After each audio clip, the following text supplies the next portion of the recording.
संसद में, खासकर लोकसभा में नंबर गेम क्या है, 2/3 बहुमत के लिए कितना आंकड़ा चाहिए, मैजिक फिगर क्या है, और इस मैजिक फिगर को पाने के लिए बीजेपी ने अभी तक क्या क्या स्ट्रैटेजी अपनाई है, आइए ये मैं आपके सामने रख देती हूँ। पहले अप्रैल 2026 की बात करती हूँ, जब डीलिमिटेशन बिल रखा गया था। 131वां संविधान संशोधन होना था, 2/3 बहुमत की जरूरत थी।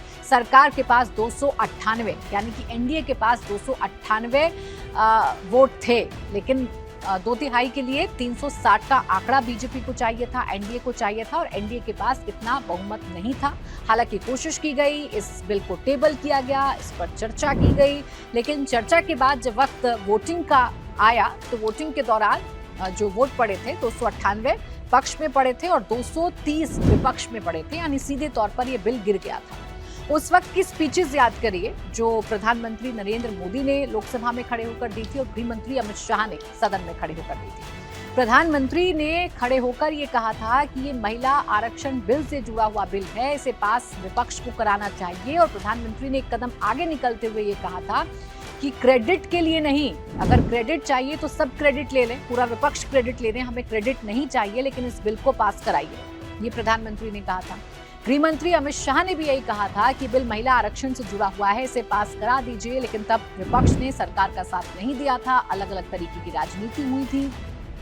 दरअसल विपक्ष के मन में शंका ये है कि डिलिमिटेशन के बाद जो सीटें बढ़ेंगी उसमें साउथ के राज्यों के साथ गलत हो सकता है, महाराष्ट्र के साथ गलत हो सकता है। उस वक्त भी गृह मंत्री अमित शाह ने कहा था कि 50% गैप के साथ जो सीटें हैं वो राज्यों में बढ़ाई जाएंगी। मसलन अगर आप महाराष्ट्र की बात कर रहे हैं, महाराष्ट्र में 48 लोकसभा सीटें हैं और 50% अगर सीटें बढ़ती हैं तो इस सीटों का आंकड़ा बढ़कर 72 हो जाएगा। ये गृह मंत्री अमित शाह की तरफ से कहा गया था, लेकिन जो ड्राफ्ट डीलिमिटेशन का आया था वो उस ड्राफ्ट में 50% वाली बात कहीं लिखी नहीं थी। इसी बात को लेकर विपक्ष ने हंगामा किया था। विपक्ष ने कहा था कि आपकी बात पर कैसे यकीन करें, और उस वक्त गृह मंत्री ने कहा था खड़े होकर सदन के अंदर कि आप मुझे 2 घंटे का वक्त दीजिए, इस ड्राफ्ट में 50% हम लिख कर लाते हैं और इस बिल को पास करा दीजिए। खैर ऐसा हो नहीं पाया, बिल गिर गया और डीलिमिटेशन वाला बिल पास नहीं हो पाया। पक्ष में कितने पड़े थे? 298, विपक्ष में कितने पड़े थे? 230 पड़े थे। अब जानकारी ये मिल रही है कि सरकार एक बार फिर से डीलिमिटेशन बिल को लेकर आएगी। सोमवार से मानसून सत्र शुरू होने जा रहा है। सरकार एक बार फिर से कोशिश करेगी कि इस बिल को सदन में पास करवाया जाए, लोकसभा में पास करवाया जाए, लेकिन इस बार सरकार पूरी तैयारी के साथ डीलिमिटेशन बिल लेकर आ रही है। सरकार की कोशिश ये है कि इस बार अगर इस बिल को टेबल किया जाता है, इस पर चर्चा की जाती है, तो इस बिल को पास करा लिया जाए ताकि महिला आरक्षण बिल भी लागू हो जाए। अब आप ये कहेंगे कि जब सरकार के पास यानी एनडीए के पास 298 वोट ही हैं और 360 अगर चाहिए तो ये कैसे हो पाएगा?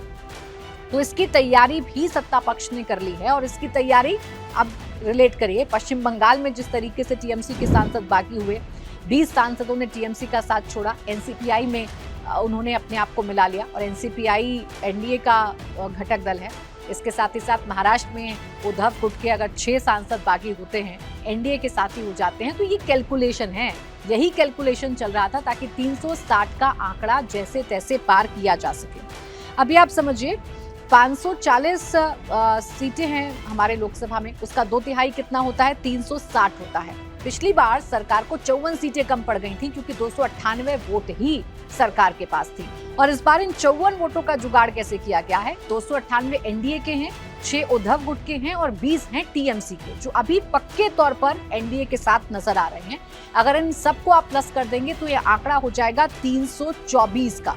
अभी भी कितने कम है? 36 कम। अभी भी 36 जो वोट हैं वो एनडीए के पास नहीं है, बहुमत के आंकड़े के लिए नहीं है, यानी कि मैजिकल फिगर के लिए नहीं है।